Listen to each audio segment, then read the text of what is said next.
Good evening.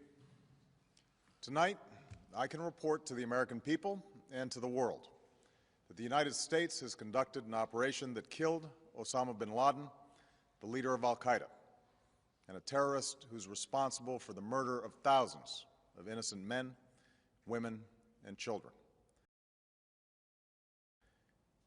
It was nearly 10 years ago that a bright September day was darkened by the worst attack on the American people in our history.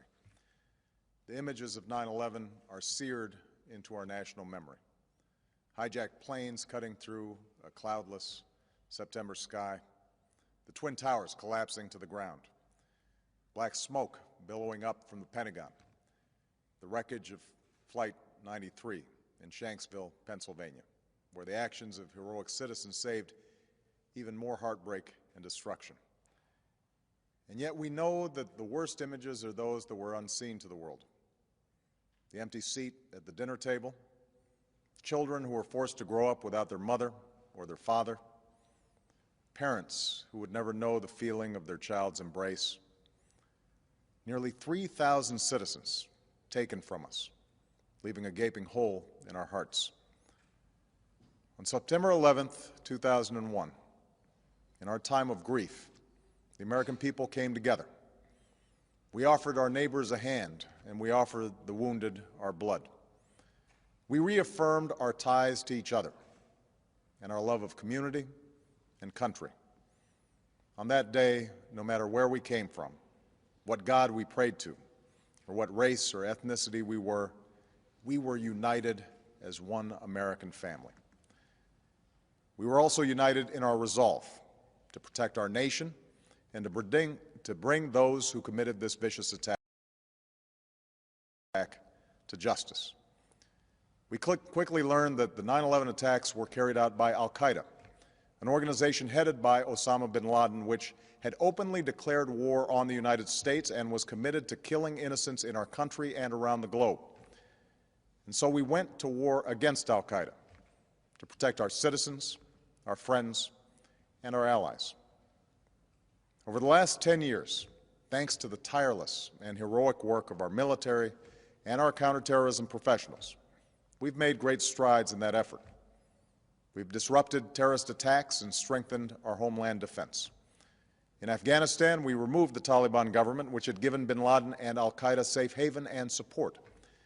And around the globe, we worked with our friends and allies to capture or kill scores of al-Qaeda terrorists, including several who were a part of the 9/11 plot. Yet Osama bin Laden avoided capture and escaped across the Afghan border into Pakistan. Meanwhile, al-Qaeda continued to operate from along that border and operate through its affiliates across the world. And so shortly after taking office, I directed Leon Panetta, the director of the CIA, to make the killing or capture of bin Laden the top priority of our war against al-Qaeda, even as we continued our broader efforts to disrupt, dismantle, and defeat his network. Then, last August, after years of painstaking work by our intelligence community, I was briefed on a possible lead to bin Laden. It was far from certain, and it took many months to run this thread to ground. I met repeatedly with my national security team as we developed more information about the possibility that we had located bin Laden hiding within a compound deep inside Pakistan. And finally, last week, I determined that we had enough intelligence to take action and authorized an operation to get Osama bin Laden and bring him to justice. Today, at my direction, the United States launched a targeted operation against that compound in Abbottabad, Pakistan. A small team of Americans carried out the operation with extraordinary courage and capability. No Americans were harmed. They took care to avoid civilian casualties. After a firefight, they killed Osama bin Laden and took custody of his body. For over 2 decades, bin Laden has been al-Qaeda's leader and symbol, and has continued to plot attacks against our country and our friends and allies. The death of bin Laden marks the most significant achievement to date in our nation's effort to defeat al-Qaeda. Yet his death does not mark the end of our effort. There's no doubt that al-Qaeda will continue to pursue attacks against us. We must and we will remain vigilant at home and abroad. As we do, we must also reaffirm that the United States is not and never will be at war with Islam. I've made clear, just as President Bush did shortly after 9/11, that our war is not against Islam. Bin Laden was not a Muslim leader. He was a mass murderer of Muslims. Indeed, al-Qaeda has slaughtered scores of Muslims in many countries, including our own. So his demise should be welcomed by all who believe in peace and human dignity. Over the years, I've repeatedly made clear that we would take action within Pakistan if we knew where bin Laden was. That is what we've done. But it's important to note that our counterterrorism cooperation with Pakistan helped lead us to bin Laden and the compound where he was hiding. Indeed, bin Laden had declared war against Pakistan as well and ordered attacks against the Pakistani people. Tonight, I called President Zardari, and my team has also spoken with their Pakistani counterparts. They agree that this is a good and historic day for both of our nations. And going forward, it is essential that Pakistan continue to join us in the fight against al-Qaeda and its affiliates. The American people did not choose this fight. It came to our shores and started with the senseless slaughter of our citizens. After nearly 10 years of service, struggle, and sacrifice, we know well the costs of war.